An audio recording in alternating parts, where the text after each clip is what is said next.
नमस्कार दोस्तों, कैसे हैं आप लोग? उम्मीद है आप सब ठीक होंगे। 27 जून 2023 यानी कि ट्यूसडे के इकोनॉमिक टाइम्स एनालिसिस में आपका स्वागत है। दोस्तों, हर बार की तरह आज भी जो है हम पूरा लगभग 25 न्यूज़ के आसपास आज हम कवर करेंगे। जो लोग नए सीरीज़ में बता दूं मैं कि मैं ये इकोनॉमिक टाइम्स का सीरीज़ चालू किया हूँ। पूरे इकोनॉमिक टाइम्स हर रोज़ कवर करता हूँ मैं। हाँ, इसमें कुछ न्यूज़ जैसे है जो कि मैं स्किप करता हूँ, जो कि एकदम पॉलिटिक्स रिलेटेड न्यूज़ होगा या एकदम कंपनी स्पेसिफिक। बाकी आपको पूरा इकोनॉमिक टाइम्स पूरा कवर कराऊंगा, जो कि पॉलिसी से रिलेटेड होगा। आरबीआई ने कोई स्टेप लिया या कोई पर्टिकुलर सेक्टर को कोई चीज़ न्यूज़ काफ़ी इम्पैक्ट कर रहा है, तो उस पर मैं ज़रूर फोकस करूँगा। मैं अपने बारे में अगर कुछ इंट्रोडक्शन दे दूँ तो मैं सीए मैंने क्वालिफाई किया था 2016 में, और मैं सीएफए के भी तीनों लेवल्स क्लियर कर चुका हूँ। अभी फ़िलहाल मैं एक एमएनसी में काम करता हूँ। मेरा डोमेन इन्वेस्टमेंट बैंकिंग का। तो और मैं गुड़गांव में रहता हूँ। हालांकि मैं सिटीज़ थोड़ा बदलते रहता हूँ क्योंकि ट्रैवलिंग ज़्यादा रहता है, कभी कभी काम के वजह से और कभी पर्सनल रीज़न से। तो अभी फ़िलहाल मैं गुड़गांव में हूँ।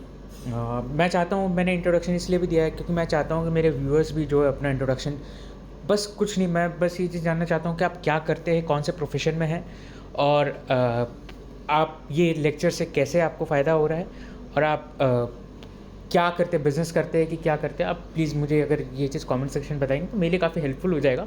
मैं ये समझता हूँ कि थोड़ा और कनेक्टेड फील करेंगे हम सब एक दूसरे से, और मैं भी उस टाइप पे फोकस करके थोड़ा सा वीडियो को, जब भी कोई अगर पॉइंट आ रहा होगा कि हाँ ये बिज़नेस वाले लोग के लिए बहुत ज़्यादा इंपॉर्टेंट है, या कोई सीए कर रहे हैं तो उनके लिए काफ़ी इंपॉर्टेंट है, तो ऐसा टाइप का मैं रिलेट करूँगा। सपोज़ मान लीजिए अगर कोई सीए कर रहे हैं, जैसे कि कमेंट सेक्शन में आया था कि भाई सीए भी कर रहे हैं लोग, इधर इंटरमीडिएट में हैं, तो मैं उनके लिए कोई अगर कॉर्पोरेट फ्रॉड का न्यूज़ है तो मैं उनके लिए सजेस्ट करूँगा कि आप ऑडिट में इस पेपर को कैसे इस चीज़ को हाईलाइट कर सकते हो। तो आपको ऑब्वियसली नंबर ज़्यादा मिलेंगे क्योंकि आपने करंट से रिलेटेड भी टॉपिक्स उसमें लिखे हैं। तो इस टाइप के लिए मैं आपको रिक्वेस्ट करता हूँ कि आप भी अपना थोड़ा इंट्रोडक्शन अगर कमेंट सेक्शन में देंगे तो मुझे अच्छा लगेगा। चलिए स्टार्ट करते हैं आज का न्यूज़।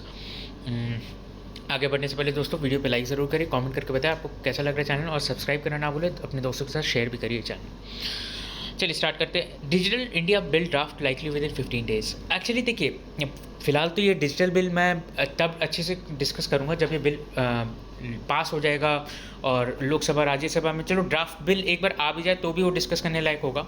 बट अभी तो एकदम ही इनिशियल स्टेज में अभी तो ये आर्टिकल में सिर्फ ये चीज़ बोला गया है कि कौन कौन से पर्टिकुलर चीज़ों को वो लोग हाईलाइट करेंगे अपने इस डिजिटल बिल में, जैसे कि एआई, क्वांटम कंप्यूटिंग से रिलेटेड, फिर उसके बाद इंटरनेट ऑफेंसेस और ओल्ड पेनल्टीज़ को थोड़ा हटा के न्यू पेनल्टीज़ पे करेंगे। अब जैसे इंटरनेट का क्या है कि दोस्तों, जब ये एक्ट बना था हमारा 2002 में, और अब जो है पूरा एरा ही डिफरेंट हो गया है ना। फेसबुक और आपके जो गूगल के ये चैट जीपीटी वगैरह, इतने एआई वगैरह चीज़ इतने आ गए, तो तब का टाइम अब का टाइम काफ़ी अलग हो गया। तो अभी प्रेजेंट से रिलेटेड हम जो लॉ बनाएंगे तो इसके वजह से, जैसे क्वांटम कंप्यूटिंग ये सब को भी इंक्लूड करेंगे, तो इसकी वजह से ये सब पॉइंट्स में ज़्यादा फोकस करने के कर रहे हैं, इंक्लूड कर रहे का कोशिश कर रहे हैं इस नए एक्ट में। फिर कुछ नो गो एरियाज़ भी ये ड्राफ्ट बिल लेके आएगा। सपोज़ मान लीजिए कोई एक ऐसा सेगमेंट जहाँ पे कंज्यूमर्स ज़्यादा इन्वॉल्व है, तो उसमें एआई और एमएल का थोड़ा लिमिटेशन हो जाएगा जो काम है। क्योंकि देखिए एआई वगैरह तो अपने हिसाब से अपना रिकमेंडेशन दे देते कंज्यूमर्स को, तो कंज्यूमर्स क्या करते हैं, कभी कभी खरीद भी लेते हैं और कभी कभी उनको लॉस भी हो जाता है खरीदने से। एज इन मैं स्टॉक शेयर्स की बात नहीं कर रहा हूँ, बट कोई ऐसा प्रोडक्ट जिसको उनको ज़रूरत भी नहीं है, वो एआई जो है ज़बरदस्ती को उनको रिकमेंड कर करके खरीदवा देता है, उनका डिसीजन को इन्फ्लुएंस करता रहता है। तो ये सब चीज़ों में, और प्लस कोई ऐसा चीज़ है जहाँ पर डेटा बहुत सेंसिटिव है, तो वहाँ पर भी एआई वगैरह का थोड़ा कम यूजेज होगा, ताकि और यूजर्स के पास कंट्रोल होगा अपने डेटा का, को अगर डेटा शेयर करना चाहते हैं कि नहीं करना चाहते। तो इस टाइप के थोड़े से कॉम्प्रिहेंसिव लॉज लेके आएंगे डेटा प्रोटेक्शन से रिलेटेड। ऐसा ये ड्राफ्ट बिल में एक्सपेक्टेड है। एक बार ये ड्राफ्ट बिल आ जाने दीजिए, एटलीस्ट ड्राफ्ट बिल आ जाने दीजिए, फिर इसको और कॉम्प्रिहेंसिवली डिस्कस करने। नेक्स्ट न्यूज़ दोस्तों, capital investment of 56,000 crore for 16 states gets green light. देखिए सॉरी, तो सेंटर जो है वो कैपिटल इन्वेस्टमेंट करने वाली स्टेट में फॉर अराउंड 56,415 करोड़ 16 स्टेट्स में इन्वेस्टमेंट करेगी।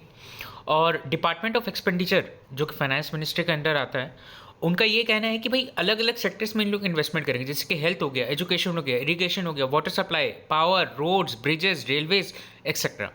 ठीक है, तो under the special assistance to states for capital investment 2023-24 scheme, ठीक है, 2022-23 में भी ये सिमिलर स्कीम आया था, अब 2023-24 में भी सिमिलर स्कीम आया है। 2023-24 में कितना है ओवरऑल सम 1.3 लाख करोड़ का है, 2022-23 में कितना था, अराउंड 95,000 के आसपास का था। ठीक है, और जिसमें से इन्वेस्टमेंट कितना हुआ, अराउंड 80,000 करोड़। तो ये काफ़ी अच्छा एक बूस्ट मिलेगा स्टेट्स को, जो कि रेवेन्यू एक्सपेंडिचर्स पे उनका बहुत वो निकल जाता है, उनका रेवेन्यू एक्सपेंडिचर में उनका स्टेट का बजट काफ़ी निकल जाता है। अब उनके लिए अगर कैपिटल इन्वेस्टमेंट करना है तो सेंटर से भी पैसा जाएगा, ऐसा सेंटर का कहना है। नेक्स्ट न्यूज़ दोस्तों, radios tape recorders 2-in-1 remain on CPI playlist. देखिए मैंने ये न्यूज़ को पहले भी एक बार कवर किया था। एक्चुअली सीपीआई जो इंडेक्स है ना, जो कंज्यूमर प्राइस इंडेक्स, जिससे आरबीआई ट्रैक करती है इन्फ्लेशन, जिससे आरबीआई इतने बड़े बड़े डिसीजन जैसे कि इंटरेस्ट रेट बढ़ाना है कि नहीं, वो सब सारे डिसीजन लेती है, वो इंडेक्स में थोड़ा सा फ्लॉ है। फ्लॉ क्या है दोस्तों, आज भी कोई कोई चीज़ें ना जो इंडेक्स में है, जिनका वेट है इंडेक्स में, वो चीज़ें हम यूज़ भी नहीं करते हैं। अब जैसे सीडी, डीवीडी, ये सब चीज़ें आज के डेट में बहुत कम यूज़ होती है। मतलब मैं तो अपने आसपास का नहीं देखा हूँ कभी किसी को यूज़ करते हुए कई सालों से, बट और ये अभी भी सीपीआई के इंडेक्स में। अब ये सब का प्राइस तो ऑब्वियसली बढ़ गया है पहले से। अब वो प्राइस कितना बढ़ गया, जैसे 10%, 12%, ये सब के आसपास बढ़ गया। भाई आपका सीपीआई इन्फ्लेशन है नहीं, आप ज़बरदस्ती कोई कोई इंडेक्स में उन आइटम्स को इंक्लूड करो जिनका इन्फ्लेशन बढ़ गया है, बट वो हम यूज़ में नहीं करते। तो इसीलिए सीपीआई को ओवरऑल करना पड़ेगा, मतलब सीपीआई को थोड़ा रिवैम्प करना पड़ेगा, सो दैट जो बेकार के आइटम्स उसको हटा दिया जाए, जो अच्छे आइटम्स उससे ले लिया जाए। तो ये कहना है, ये रिकमेंडेशन है जो जा सकता है एनालिस्ट के द्वारा, मतलब जो गया है एनालिस्ट के द्वारा, कि भाई हमें इस सब को थोड़ा ओवरऑल करना पड़ेगा। फिर उसके बाद banks told to push foreign trade in rupee. देखिए ये न्यूज़ क्या है दोस्तों, बैंक्स वगैरह को थोड़ा इंस्ट्रक्शन जा रहा है डीजीएफटी के थ्रू कि भाई आप जो है अभी फॉरेन ट्रेड जो है वो रुपी में करने की कोशिश करें। बैंक ये चीज़ को साइट कर रही है, मतलब they are giving this reason that since international currencies like dollar, euro have become a little volatile, why not to switch to Indian currencies so that even in case of export or import from our country we'll have an edge. But the acceptability of rupee is under question. Banks know that even the country which is importing know that acceptability of rupee is questionable. अब देखिए क्या है, वो रुपी से भले import कर ले या रुपी में भले एक्सपोर्ट कर दे, अगर उनको पेमेंट रुपी में होता है ना, तो उनको आगे जो पेमेंट है वो जो कि डॉलर में करना है वो थोड़ा मुश्किल हो जाएगा, क्योंकि इंटरनेशनली में रुपी का इतना एक्सेप्टेबिलिटी नहीं है। हाँ, कोई एक ऐसा कंट्री हो जिसको इंडिया से इंपोर्ट भी करना रहता है, एक्सपोर्ट भी करना रहता है, तो वो कंट्री के लिए तो चलो अच्छा है। बट जो कंट्री सिर्फ, अब जैसे रशिया है, रशिया को इंडिया से इंपोर्ट ज़्यादा नहीं करना रहता है, बट रशिया को इंडिया से एक्सपोर्ट बहुत ज़्यादा करना रहता है। मतलब रशिया इंडिया को काफ़ी चीज़ें एक्सपोर्ट करता है, जैसे कि अभी हाल में नेचुरल गैस बोल लो आप, तो पेट्रोल बोल लो, तो अब मतलब ऑयल बोल लो, सॉरी। तो अब क्या है, ये सब चीज़ के चक्कर में रशिया थोड़ा रुपी को लेने से थोड़ा डरता है कि भाई हम रुपी लेके करेंगे क्या, फिर क्योंकि आगे तो किसी को पेमेंट कर नहीं सकते रुपये में। तो ऐसा कहना है। तो बैंक्स वगैरह को बोला गया है कि भाई आप हमें प्रॉब्लम्स हाईलाइट करके भेजिए, हम फिर उसका सोल्यूशन निकालेंगे। लॉन्ग टर्म प्लान में इंडिया का थोड़ा सा ये चीज़ है कि रुपी का थोड़ा एडेप्टेबिलिटी और बढ़ाने का है। नेक्स्ट न्यूज़ दोस्तों पॉलिटिकल है, बट फिर भी मैं डिस्कस करना चाहूँगा, क्योंकि मैं चाहता हूँ कि ये आप जानो ये न्यूज़, क्योंकि आपको जनरल नॉलेज के पर्सपेक्टिव से इंपॉर्टेंट हो सकता है। कास्ट सेंसस के बारे में हम लोगों ने काफ़ी बार सुना है। कास्ट सेंसस देखिए तो है क्या, ये क्या इतना बड़ा मुद्दा है कास्ट सेंसस का। अगर इन शॉर्ट में आपको बताना चाहूँ तो कास्ट सेंसस मतलब आपके कास्ट के हिसाब से, अभी जो हम सेंसस लेते हैं हम सिर्फ जेंडर पे फोकस करते हैं और क्या क्या प्रोफेशन है वो सब चीज़ पे फोकस करते हैं, बट हम ये फोकस नहीं करते कि भाई आदमी का कास्ट क्या है। अब गवर्नमेंट के द्वारा अपोजिशन के द्वारा गवर्नमेंट को प्रेशराइज करना का वो हो रहा है कि भाई आप कास्ट सेंसस कंडक्ट करवाओ और डेटा उसका रिलीज़ करो। क्या पहले कास्ट सेंसस कंडक्ट नहीं हुआ? पहले भी कंडक्ट हुआ है, बट उसका डेटा कहीं समाव रिलीज़ नहीं हुआ।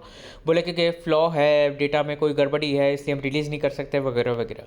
अब अपोजिशन बोल रही है कि अब आप कास्ट सेंसस करके इस पर रिलीज़ करो डेटा। देखिए अपोजिशन को एक अच्छा मुद्दा मिल जाएगा कि भाई कास्ट जिस हिसाब से ओबीसी का है आज के डेट में, उस हिसाब से उनके पास रिजर्वेशन नहीं है। ये चीज़ हमको ही पता, आपको ही पता है। बट वो कितना बढ़ाया जाए रिजर्वेशन, क्या बढ़ा के 70% कर दिया जाए, कि बढ़ा के 90% कर दिया जाए, कि कितना कर दिया जाए। तो अब ये रिजर्वेशन का जो मुद्दा है, इस चीज़ को अपोजिशन एक वो बना रही है कि भाई अगर आप कास्ट सेंसस कंडक्ट करते हो तो हमारे ओबीसी के क्राउड के लिए काफ़ी फ़ायदा होगा। तो इस चीज़ के लिए सेंटर को प्रेशराइज करे। सेंटर ने बोला कि भाई कास्ट सेंसस करना कोई मामूली बात नहीं है। डिफरेंट डिफरेंट जैसे कि उन्होंने एक एग्जांपल दिया कि भाई डिफरेंट डिफरेंट स्टेट के हिसाब से डिफरेंट ओबीसीज है। अब मान लो महाराष्ट्र में कोई अगर ओबीसी रहेगा तो वो बंगाल में वो कास्ट स्पेसिफिकली ओबीसी नहीं है, तो फिर हम कैसे करेंगे उसको, हम उसे ओबीसी में डालेंगे कि नहीं डालेंगे, वो बताइए। तो अलग अलग ये सब चीज़ का प्रॉब्लम है, और इससे क्या होगा, थोड़ा इंस्टेबिलिटी भी आता है। ओबीसी को अगर देखा जाए तो फिर वो और ज़्यादा सीट्स डिमांड करेंगे, वो काफ़ी इंस्टेबिलिटी आता है। तो गवर्नमेंट ये सब चीज़ का रीज़न दे के कास्ट सेंसस कंडक्ट नहीं करना चाह रही है। तो मेरे हिसाब से भी पता नहीं, गवर्नमेंट ये चीज़ बोल रही है, बट कास्ट सेंसस कंडक्ट करना थोड़ा सा मुश्किल होगा।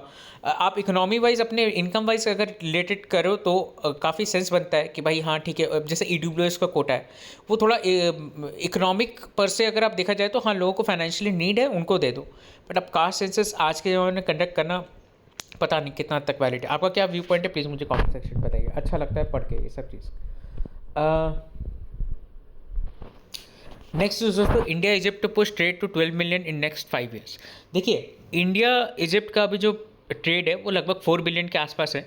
और पीएम मोदी जो है हमारे, वो यूएस के विजिट के बाद इजिप्ट भी जाने वाले थे, तो अभी वो इजिप्ट नहीं है। इनफैक्ट आ चुके हैं अब तो इजिप्ट से वापस। लेकिन इजिप्ट में जो इनका जो डील हुआ था उसमें क्या बोला गया कि भाई हमारा ट्रेड जो है वो अब 12 बिलियन बढ़ाना है 4 बिलियन से। इंडिया कुछ कुछ चीज़ें क्या एक्सपोर्ट करती है इजिप्ट में, जैसे कि मीट, एलॉयज़, फिर उसके बाद rice, flat roll products of iron, जिसके जो मैं आपको कल भी डिस्कस कर रहा था, जिसके लिए यूएस ने भी अभी एग्जाम्पशन दिया, बस आपको रिलेट कर रहा था मैं ये चीज़। फिर उसके बाद India stop imports from Egypt petroleum oil, petroleum gas, chemical fertilisers, ammonia and phosphoric acid. तो ये कुछ चीज़ें हैं जो इंडिया और इजिप्ट के बीच में ट्रेड करती है। तो अब इंडिया जो है इजिप्ट में भी अपना थोड़ा बेस और वो स्ट्रॉन्ग करने की कोशिश कर रहा है, अपना इम्पैक्ट या अपना प्रेजेंस। तो इस चीज़ के लिए इनफैक्ट आपको पता हो तो इस बार के जो जनवरी के जो चीफ गेस्ट थे हमारे, वो इजिप्ट से ही आए थे। तो इंडिया और इजिप्ट काफ़ी अच्छा ट्राई कर रहे हैं कि भाई उनका रिलेशंस थोड़ा इम्प्रूव हो। दोस्तों, ये वापस से रिपीट हो रहा है ये news. TRAI advice on how to allocate satcom spectrum by August. TRAI अभी अगस्त तक जो है वो एडवाइस करेगा किसको, डिपार्टमेंट ऑफ टेलीकम्युनिकेशन को, कि डीओटी को एडवाइस करेगा कि भाई आपको स्पेक्ट्रम एलोकेशन कैसे करना चाहिए, कौन सा सेटकॉम का स्पेक्ट्रम एलोकेशन। ये मुद्दा के मैंने आपको पहले ये चीज़ पढ़ाया है कि भाई जो स्पेक्ट्रम है ना दोस्तों, जो सेटेलाइट का जो स्पेक्ट्रम है उसका 2 प्रकार से एलोकेशन हो सकता है। एक तो एलोकेशन हो सकता है एडमिनिस्ट्रेटिव तरीके से कि भाई डिपार्टमेंट बोल दे इसको ये स्पेक्ट्रम, इसको वो स्पेक्ट्रम, वो एक हो जाए, या तो बिडिंग हो, जैसे 5G स्पेक्ट्रम का एलोकेशन हुआ था। अब इसमें 2 पार्टीज़ है। एक पार्टी ये है कि जैसे रिलायंस और वोडाफोन, उन लोग ये बोल रहे हैं कि नहीं आप बिडिंग के थ्रू ही कराए, ताकि इसमें क्या है फिर कोई प्रॉब्लम नहीं होगा। फिर अगर आप एडमिनिस्ट्रेटिव तरीके से कराते हो तो याद है आपको 2G का स्कैम कितना बड़ा हुआ था। 2012 में गवर्नमेंट का इस चीज़ का सुप्रीम कोर्ट का इस चीज़ का रूलिंग भी आया था कि स्पेक्ट्रम वगैरह को हमें ऑक्शन ही करना चाहिए, सो दैट गवर्नमेंट के रेवेन्यू में थोड़ा बहुत भी लॉस ना हो। फिर उसके बाद 2000 अभी जो टाइम चल रहा है उस पर एयरटेल और ये अलग सैटेलाइट कंपनी जैसे कि स्टारलिंक है जो इलॉन मस्क की, उनका ये चीज़ कहना है कि भाई आप स्पेक्ट्रम को जो है एडमिनिस्ट्रेटिव एलोकेशन करिए, सो दैट इससे क्या होगा, अगर मान लीजिए आप एडमिनिस्ट्रेटिव एलोकेशन नहीं करेंगे तो जो पुअर और रूरल इलाकों में जो लोग रह रहे हैं उन तक ये सर्विसेज पहुंचेंगे नहीं, और उन तक अगर ये सर्विसेज पहुंचेंगे नहीं तो उनके पास आज भी फिर वो डिलेड इंटरनेट वगैरह काम करेगा। तो ये सब चीज़ों के कारण उनका ये कहना है कि भाई आप जो है स्पेक्ट्रम को एडमिनिस्ट्रेटिव एलोकेशन करिए। कई बार क्या होता है कि स्पेक्ट्रम का बैंड जो है वो हाईएस्ट बिडर खरीद लेता है, बट जो सैटेलाइट कंपनी उसे अगर वो सर्विस प्रोवाइड करना रहता है तो वो कर नहीं पाते उधर वो सर्विस प्रोवाइड। तो ये सब चीज़ के कारण एक एक कंसिस्टेंसी नहीं आ पाता उनका कि भाई क्या क्या सर्विसेज उनको कहाँ कहाँ प्रोवाइड करना है। तो ये सब चीज़ के कारण उन्होंने बोला आप एडमिनिस्ट्रेटिव एलोकेशन कर दीजिए, वो सबसे बेस्ट रहेगा। देखते हैं अब क्या डिपार्टमेंट ऑफ टेलीकम्युनिकेशन, पहले तो एडवाइस आने तो एक बार ट्राई का, फिर उसके बाद डीओटी क्या करती है, बट मैंने आपको जो बेस है वो चीज़ समझा दिया है। फिर एक छोटा सा न्यूज़ है दोस्तों कि निकोटिन रिप्लेसमेंट थेरेपीज, जिसके लिए जो निकोटिन गम्स वगैरह आते हैं वो सब चीज़ जो खाते हैं लोग, उससे पहले क्या होता था कि वो 2 to 4 ग्राम का अगर आप खरीदते थे तो आपको शेड्यूल एच के हिसाब से आपको प्रिस्क्रिप्शन चाहिए रहता था। फिर बीच में गवर्नमेंट ने उसको एग्जाम्पशन को हटा दिया गया। अब वापस से गवर्नमेंट उस चीज़ को लेके आ रही है, यानी कि हो सकता है आने वाला टाइम में आपको प्रिस्क्रिप्शन लगे ये निकोटिन और निकोटिन च्युइंगम सिगरेट खरीदने के लिए। छोटा सा न्यूज़ था, मैंने कवर कर दिया इसे। फिर पॉलिसी बाजार रोल ऑल्सो इन्वेस्टिगेटेड। देखिए कंटिन्यूशन है फर्स्ट पेज से न्यूज़ से। मैं आपको एक किस्सा बता देता हूँ कि क्या है जीएसटी फ्रॉड के बारे में, ये आपको काफ़ी इंटरेस्टिंग रहेगा जानने को। जीएसटी कंपनी जो इंश्योरेंस कंपनीज वगैरह क्या कर रही हैं, अपने इंश्योरेंस के ब्रोकर्स वगैरह को कमीशन पे करती है। कितना पे करती है? As per industry standard it is around 15%। But किसी किसी का बुक्स देखा गया, उनका इंश्योरेंस का परसेंटेज इतना ज़्यादा था कि वो लगभग 70% तक अपना इंश्योरेंस पे आउट दे रहे थे, मतलब ब्रोकर्स को कमीशन पे आउट दे रहे थे। अब मजाक थोड़ी है, मतलब आप अपने प्रीमियम का 70% ब्रोकर को दे दोगे। तो फिर जब पता लगाया गया तो ये चीज़ बोला गया कि ब्रोकर के द्वारा ये लोग क्या कर रहे हैं, शेल कंपनीज को फ्लोट कर रहे हैं। वो शेल कंपनीज से फेक बिलिंग इनवॉइस रेज करा रहे हैं, क्योंकि देखिए हर छोटे मोटे कंपनीज में अगर आप देखोगे तो टैक्स उतना नहीं लगेगा अगर आप वो छोटे मोटे कंपनीज का भी एक्सपेंसेस थोड़ा बहुत डाल दोगे तो। थोड़े बहुत कैश एक्सपेंसेस के लिए कोई बोलता नहीं है। अब इंश्योरेंस वो छोटे से कंपनी में भाई आप इंश्योरेंस का कोई खर्चा दिखा दो, इंश्योरेंस का कोई इनकम दिखा दो, वो उनका टैक्स पे करना नहीं पड़ा, और बड़े बड़े इंश्योरेंस कंपनीज को एक फेक इनवॉइस मिल गया जिसका वो लोग जीएसटी भी क्लेम कर लेंगे। अब क्या है कि भाई ये सब चीज़ जो अभी चल रहा है ये काफ़ी ज़्यादा चल रहा है इंश्योरेंस कंपनीज में, जिनका पे आउट काफ़ी ज़्यादा हो रहा है। तो जीएसटी डिपार्टमेंट ने इस सारे बुक्स को अच्छे से स्क्रूटनाइज किया और ये चीज़ पाया कि भाई ये सारे इन्वॉइसेस तो सब फेक है, ना कभी कोई ऐसा सर्विस लिया गया, ना कोई एडवर्टाइजिंग का, मार्केटिंग का, इस टाइप के बस सर्विसेज के बारे में बिल काट देगा, ऐसा कोई सर्विस लिया ही नहीं गया। तो अब देखिए क्या आता है इसका एंड रिजल्ट, कैसे क्या इन्वेस्टिगेशन में बोला जाता है हज़ारों करोड़ का जीएसटी का फ़ायदा हुआ, मतलब नुकसान हुआ है गवर्नमेंट को। तो अब देखते हैं इस पर क्या आता है, ये कंपनीज के खिलाफ क्या एक्शन लेते हैं। कोई कोई कंपनी स्क्रूटी में है जैसे आईसीआईसीआई, प्रूडेंशियल, फिर पॉलिसी बाजार, बट इसका आउटकम क्या आता है देखते हैं इससे। नेक्स्ट न्यूज़ दोस्तों छोटा सा न्यूज़ है, कंस्ट्रक्शन वर्कर्स में get pan India card and pension. देखिए कंस्ट्रक्शन वर्कर्स का ना एक एक वो है कि भाई building and other construction workers scheme, उस पर ये चीज़ बोला गया है कि कंस्ट्रक्शन वर्कर्स के जो वेलफेयर के लिए हम स्कीम्स लेके आएंगे। और जैसे कि एक इसमें एक प्रोविज़न है कि भाई कंस्ट्रक्शन वर्कर का किसी का डेथ हो जाता है तो उसको कैसे कैसे आपको कॉम्पेंसेट करना पड़ेगा उनके फैमिली मेम्बर्स को, तो वो एक प्रोविज़न है। तो ऐसे ऐसे वेलफेयर्स के अलग अलग प्रोविजंस आते जा रहे हैं। अब इसमें ये चीज़ इंक्लूड करने का बोला गया है कि भाई एक तो इनको पैन इंडिया जो एक कार्ड इशू करवाया जाएगा, ताकि ये कहीं पे भी जाएंगे तो वो कार्ड शो कर सकते हैं कि they are although not in an organise sector, मैं ये नहीं बोलूँगा, बट वो सॉर्ट ऑफ एक ऑर्गेनाइज सेक्टर वाला एक आ जाएगा कि एटलीस्ट अगर जहाँ कार्ड वगैरह जहाँ चीज़ें फॉर्मलाइज हो गए तो आप ऑर्गेनाइज सेक्टर में आ जाओगे। सेकंड चीज़ ये है कि भाई उनके पेंशन के बारे में कोई नहीं सोचता। आज कंस्ट्रक्शन वर्कर जब तक काम कर पा रहा है ठीक है, जब काम नहीं कर पा रहा है तो फिर ख़त्म हो गया उनका तो इनकम, सोर्स ऑफ इनकम। तो उनके पेंशन के बारे में भी लाने का कोशिश चल रहा है, देखते आगे क्या आता है इसमें। फिर उसके बाद donor disclosure rules Titan for trust वगैरह में अगर 2 लाख से ऊपर का अगर कोई डोनेशन कर रहा है तो आपको सीबीडीटी को बताना पड़ेगा कि भाई कौन है वो बंदा जिसने आपको डोनेट किया है। एक्चुअली होता क्या है दोस्तों, ये सब चीज़ से ना काफ़ी जो सोसाइटी को हिला देने वाली जो इवेंट है, जैसे कि मणिपुर में बोला जा रहा है कि भाई ये ट्रस्ट वगैरह काफ़ी एक हैंड था वायलेंस को फैलाने में। तो ये सब सारे नोटोरियस एक्टिविटीज़ के लिए भी कई बार जाने जाते हैं ट्रस्ट, मैं नहीं बोलूँगा सारे, बट हाँ कई बार तो जाने जाते हैं। तो ये सब चीज़ के कारण अभी गवर्नमेंट का ये चीज़ कहना है कि भाई अब अगर आपके 2 लाख के ऊपर अगर डोनेशन होता है तो आप प्लीज़ हमें इन्फॉर्म करिए, सीबीडीटी को इन्फॉर्म करिए। एटीजी में भी जैसे गवर्नमेंट ने अमेंडमेंट लेके आया था अभी हाल फिलहाल में कि भाई एटीजी में अगर आपको कोई लेटेस्ट मतलब अमेंडमेंट के हिसाब से अगर आपको एटीजी एग्जाम्पशन क्लेम करना है, मतलब अगर आपको ट्रस्ट में बनाना है कि भाई लोगों को एटीजी में एग्जाम्पशन मिल जाए, तो वो उस चीज़ के लिए आपको रजिस्ट्रेशन करना पड़ेगा। और वो registration at least 1 month prior to the commencement of year होना चाहिए from the date the registration is sought. ठीक है, अगर आपको मान लो 2022-23 के लिए रजिस्ट्रेशन क्लेम करना है तो आप एटलीस्ट फेब 2022 में अप्लाई करोगे, सो दैट 22-23 के लिए, मतलब जो अप्रैल 2022 जब से चालू होगा, 1 महीने का आपको टाइमिंग देना पड़ेगा। फिर उसके बाद RBI in talks to promote digital rupee, ये कंटिन्यूशन है बट मैं न्यूज़ आपको बता देता हूँ क्या है कि आरबीआई जो है बैंक्स वगैरह को इन्फॉर्म करे कि भाई आप डिजिटल रुपी को जो है उसे थोड़ा प्रमोट करिए। डिजिटल रुपी क्या है दोस्तों, देखिए इन द फॉर्म ऑफ ये भी रुपी होगा, ये भी आरबीआई द्वारा इशूड होगा, बट ये डिजिटली होगा। ये अब जैसे मेरा और आपके पास 2000 का नोट है ना, वैसे ही डिजिटल रुपये में अगर हमारे पास 2000 रुपया रहेगा तो वो मतलब मान लीजिए वो डिजिटल करेंसी होगी। अब अगर डिजिटल करेंसी का बोले तो भाई बैंक से कैसे फ़र्क पड़ता है या यूपीआई से कैसे अलग होता है? देखिए दोस्तों, अलग होता है। अगर आप बैंक से ट्रांसफ़र कर रहे हो तो इसमें 3 पार्टीज इन्वॉल्व है, एक सामने वाला, एक बैंक और एक आप। अब डिजिटल करेंसी में सिर्फ आप और वो सामने वाला इन्वॉल्व है, इसमें बैंक वगैरह कोई नहीं आता। जैसे कि अगर आप कैश पेमेंट करते हो, कोई बैंक आता है उसमें नहीं आता है ना, तो वैसे ही डिजिटल करेंसी में होगा। Is just that currency in form of digital, वो वैसा आप इसको डिफाइन कर सकते हो। इससे कोई भी इसमें थर्ड पार्टी नहीं इन्वॉल्व होता है, ठीक है। क्या था, अभी आपने कोविड में भी देखा होगा दोस्तों कि कोविड में डिजिटल करेंसी अगर होता तो काफ़ी हद तक प्रॉब्लम, सॉरी कोविड कह रहा हूँ, ये डीमोनेटाइजेशन में, कि अगर होता अगर डिजिटल करेंसी तो काफ़ी हद तक प्रॉब्लम सॉर्ट आउट हो जाती, क्योंकि गवर्नमेंट फटाफट डिजिटल करेंसी इशू कर देती।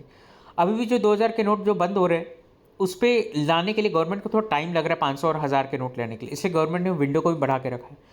तो अब ये क्या है, 2000 के नोट अगर ऐसे होते हैं डिजिटल फॉर्म में, और 500 और 1000 के भी नोट डिजिटल फॉर्म में होते हैं, 500 और 200 के नोट जो डिजिटल फॉर्म में होते हैं, तो गवर्नमेंट फट से वो डिजिटल करेंसी लेके आ जाती है। अब नहीं है तो उनको भी टाइम लग रहा है।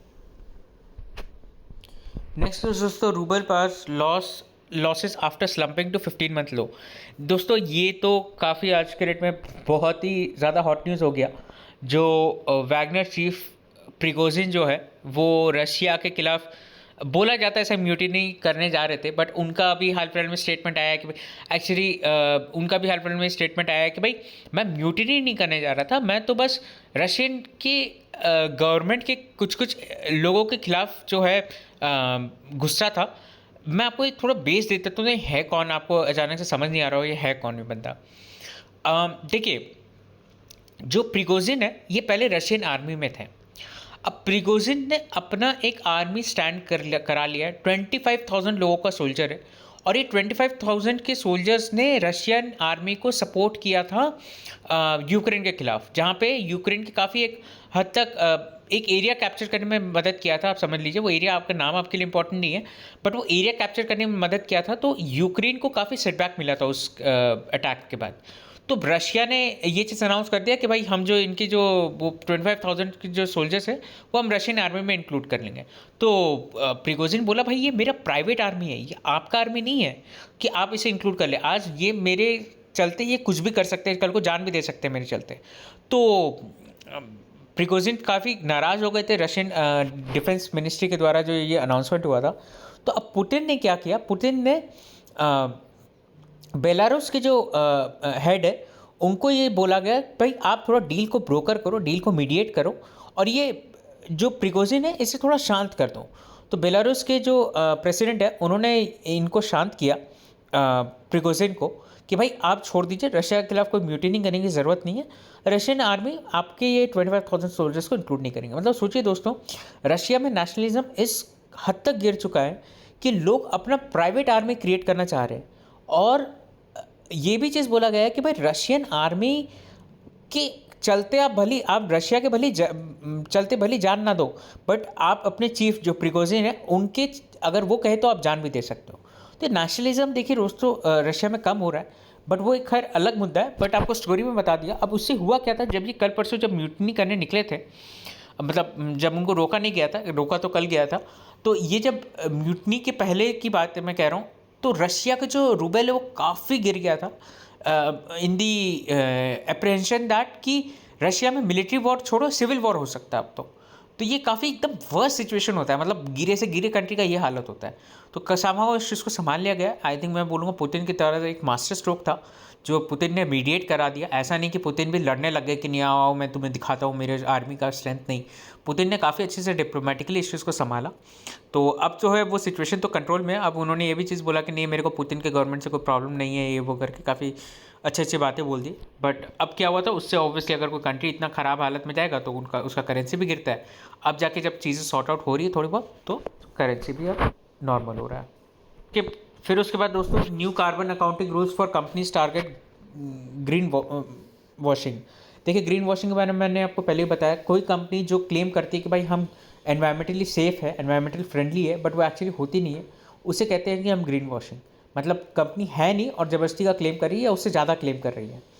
तो जैसे एक सैनिटरी नैपकिन में ये चीज़ लिखा रहता है बायोडिग्रेडेबल, बट सैनिटरी नैपकिन पूरा पूरी बायोडिग्रेडेबल नहीं होता है, उनका एक पोर्शन जो है वो सिर्फ बायोडिग्रेडेबल रहता है। तो अब उसको पूरा अगर आप लिख दो कि ये बायोडिग्रेडेबल है, that is wrong, that is a clear example of green washing.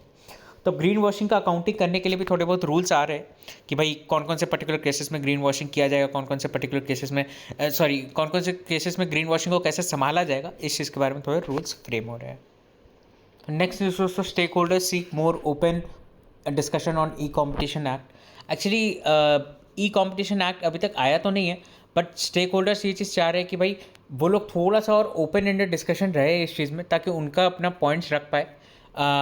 MCA को इन्होंने चिट्ठी लिखा है कि भाई MCA के जो सेक्रेटरी उन्होंने चिट्ठी लिखा है कि भाई open consultative public engagement process होना चाहिए इसका।